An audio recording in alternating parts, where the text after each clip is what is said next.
It was a cold afternoon in early winter. The wind outside was strong, and the sky was gray. I sat on the small wooden chair near the window, watching the trees move in the distance. I had been sitting there for a long time, thinking about my son.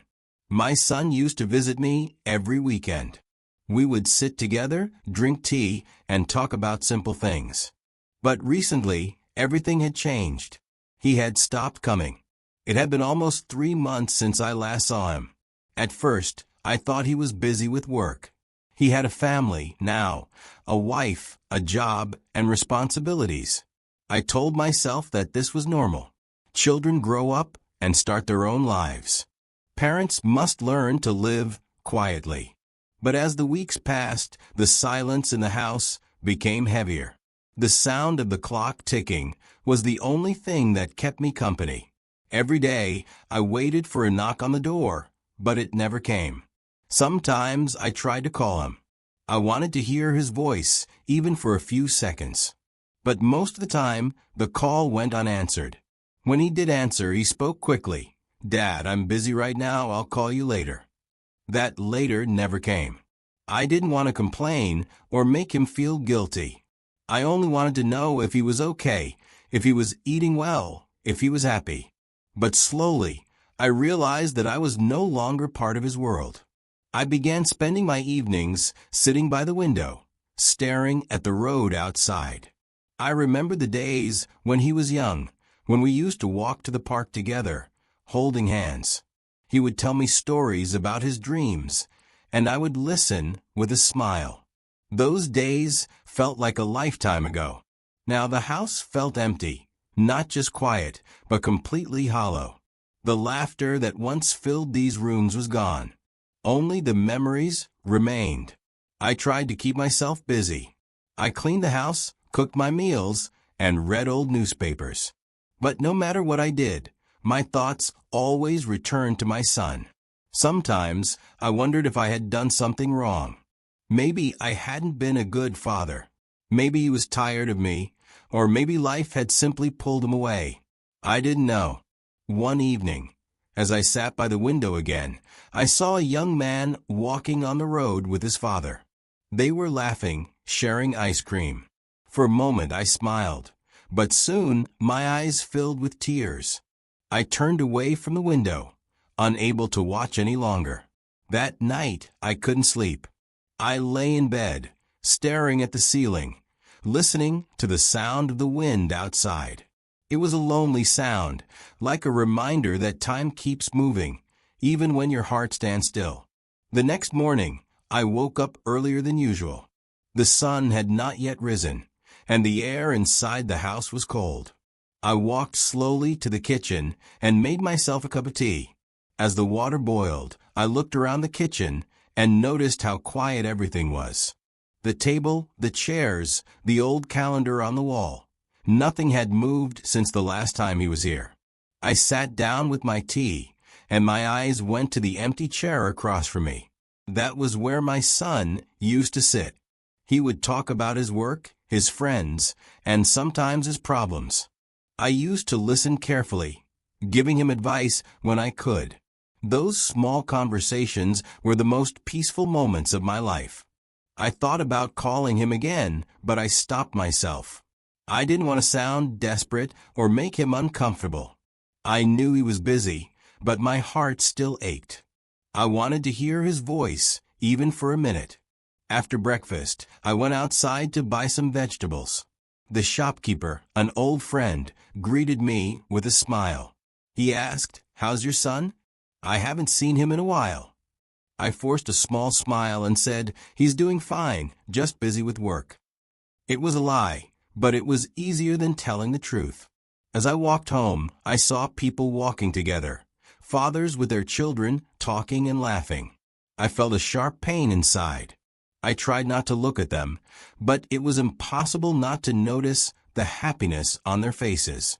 When I reached home, I placed the vegetables on the table and sat down again. The loneliness inside the house felt heavier than before. I turned on the television to fill the silence, but the voices on the screen only made me feel more alone. I looked at the clock. It was almost noon. I wondered what my son was doing at that moment. Was he at work? Having lunch with his family? Did he ever think of me? I tried to shake off the thoughts, but they stayed. Every corner of the house reminded me of him, his old books on the shelf, the photo on the wall of us smiling together, and the chair near the door where he used to leave his shoes. That evening, I sat by the window again. The streetlights had come on, and I could see children playing outside. Their laughter echoed through the neighborhood. I smiled for a moment, but deep inside, I felt an emptiness that words couldn't describe. I thought about writing him a letter, but I stopped. What would I even say? I miss you? Why don't you visit anymore? I didn't want to sound like I was complaining. I wanted him to come back because he wanted to, not because he felt sorry for me. I sighed, stood up, and turned off the light. Another day had passed, quiet, slow, and lonely. As I lay in bed that night, I closed my eyes and prayed silently. I didn't ask for anything big, not money, not success, just one simple wish, that my son would remember me, even for a moment. The days continued to pass quietly, one after another. I followed the same routine every morning: tea, breakfast, reading the newspaper, and sitting near the window. Life had become slow and repetitive, like a movie that never ends. Sometimes I would talk to the neighbors when I saw them outside, but most of the time, I stayed alone. People were kind. They often asked about my son. I would smile and say he's fine, and change the topic quickly. I didn't want them to know the truth, that I hadn't seen him for months.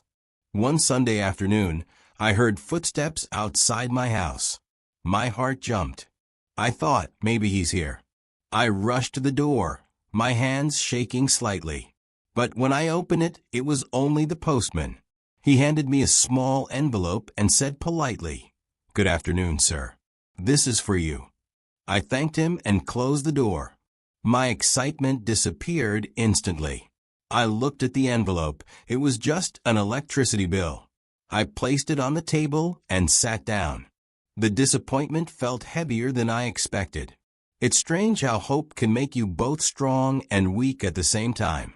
That night, I sat on the bed and looked at the photo frame. Beside me, a picture of my son and me from years ago. He was smiling brightly, his hand around my shoulder. I remembered that day clearly. We had gone to a park and had lunch together. He had bought me a small keychain as a gift. I still keep it on my bedside table. I picked it up and held it tightly in my hand. It was small and old now, but to me it was priceless. It was not just a keychain, it was a memory, a reminder that once we were close. The next morning, I decided to clean the house. Maybe a bit of change would make me feel better. As I was cleaning the living room, I found an old notebook. My son's handwriting was inside. Notes, lists, and even a few pages filled with his dreams. One line caught my eye. "I want to make my father proud." For a moment, I stopped. My throat felt dry. I sat down on the floor and read that line again and again. He had written it years ago, maybe when he was still in college. Tears slowly filled my eyes. I whispered to myself, "You already did, my son. You always did." Later that afternoon, I went out for a short walk. The air was cool and the sun was soft. I passed by the park where I used to take him when he was a child. I could almost see his little face running ahead of me, laughing, calling, "Dad, come here." For a second, I closed my eyes and imagined that scene again. His laughter, his tiny hand in mine, his energy, his innocence. It felt so real that I almost called out his name. But when I opened my eyes, I saw only the empty park and the sound of distant children playing. I turned around slowly and walked back home. The sky was turning orange, and the day was ending, just like every other day.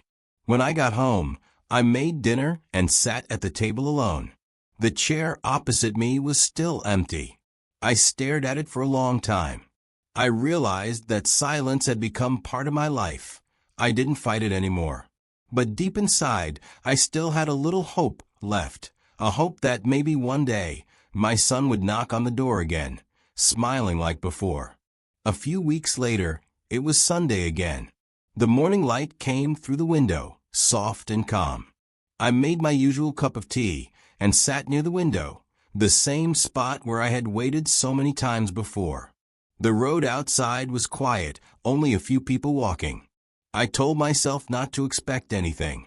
Hope can be painful sometimes. Still, deep in my heart, a small part of me was waiting. I spent the morning cleaning a bit, then sat down to read an old magazine. Suddenly, I heard something, footsteps outside my door. My heart started beating faster. It couldn't be, I thought. Not again. But then I heard a knock. For a moment, I froze. I didn't move. I was afraid that if I opened the door, it would be another postman or neighbor. But then I heard a voice, a familiar one. "Dad? It's me." I quickly stood up, my hands trembling, and opened the door. There he was, my son, standing in front of me. He looked a little older, a little tired, but his smile was still the same. "Son," I said softly, my voice shaking.